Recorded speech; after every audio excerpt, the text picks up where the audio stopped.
My name is Ben Bennett, and I'm a speaker with Josh McDowell Ministry, author of a book called Free to Thrive, and the founder of the Resolution Movement here in Dallas, Texas. Today, as part of YouVersion's week-long series on the armor of God, we're talking about Ephesians 6:14-15, which says, "Stand firm then, with the belt of truth buckled around your waist, with the breastplate of righteousness in place, and with your feet fitted with the readiness that comes from the gospel of peace." In these verses, Paul speaks to the tools we have in Christ to counter spiritual warfare. Today, I want to hone in on the belt of truth. For decades of my life, I struggled to believe the truth.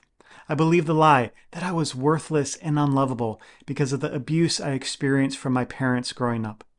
I believed the lie that God was rigid and disengaged.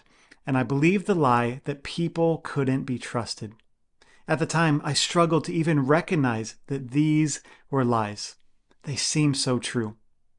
This is what the enemy does. He gets us to believe lies about ourselves, about God, and about others, often using negative, painful, and even traumatic situations in our lives.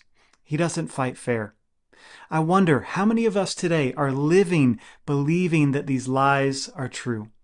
Jesus called Satan the father of lies. It's no coincidence that one of the greatest aspects of spiritual warfare we must engage in is the battle to believe God's truth. Let me encourage you today to identify what lies you are believing and fight for truth. We can only be protected from the enemy's deception if we know the truth. Let's resist the enemy, stand firm, and put on the belt of truth.